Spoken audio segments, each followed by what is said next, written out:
ਸਾਡੇ ਪੰਜਾਬੀ ਦੇ ਬਹੁਤ ਵੱਡੇ ਸ਼ਾਇਰ ਜਨਾਬ ਅਰਸ਼ਾਦ ਸੰਧੂ ਸਾਹਿਬ ਜੀ ਲਿਖਦੇ ਨੇ ਕਿ ਟਾਹਲੀ ਵਿਹੜਾ, ਅੱਧੀ ਛੁੱਟੀ ਟਾਹਲੀ ਥੱਲੇ, ਅੱਧੋ ਅੱਧੀ ਬੋਤਲ ਪੀਣੀ ਵਿੱਚ ਲਾ ਕੇ ਸਾਹ, ਇੱਕੋ ਕੱਪ ਚੋਂ ਵਾਰੋ ਵਾਰੀ, ਇੱਕੋ ਕੱਪ ਚੋਂ ਵਾਰੋ ਵਾਰੀ ਘੁੱਟ ਘੁੱਟ ਪੀਣੀ ਚਾਹ, ਇੱਕੋ ਚਮਚੀ ਨਾਲ ਹੀ ਖਾਣੇ ਜ਼ਰਦਾ ਖਿੜਾ ਕੜਾ, ਜੁੱਤੀਆਂ ਲਾ ਕੇ ਨੰਗੇ ਪੈਰੀ ਮਾਣੇ ਕਿੰਜ ਕਿੰਜ ਕਾ,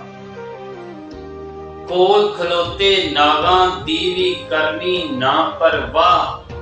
ਉਜੜ ਗਿਆ ਫਿਰ ਟਾਹਲੀ ਵਿਹੜਾ ਸੁੰਝੇ ਹੋ ਗਏ ਰਾਹ, ਤੇ ਲੇਖਾਂ ਨੇ ਨਾ ਬੀਜਣ ਦਿੱਤੀ, ਲੇਖਾਂ ਨੇ ਨਾ ਬੀਜਣ ਦਿੱਤੀ ਸਾਂਝੀ ਕਣਕ ਕਪਾਹ, ਉਹ ਵੇਲਾ ਉਹ ਘੜੀਆਂ ਇੱਕ ਦਿਨ ਬਣ ਗਏ ਗੱਲ ਦਾ ਫਾਹ, ਅੱਧੀ ਛੁੱਟੀ ਟਾਹਲੀ ਥੱਲੇ, ਅੱਧੋ ਅੱਧੀ ਬੋਤਲ ਪੀਣੀ ਵਿੱਚ ਲਾ ਕੇ ਸਾਹ, ਇੱਕੋ ਕੱਪ ਚ ਵਾਰੋ ਵਾਰੀ ਘੁੱਟ ਘੁੱਟ ਪੀਣੀ ਚਾਹ।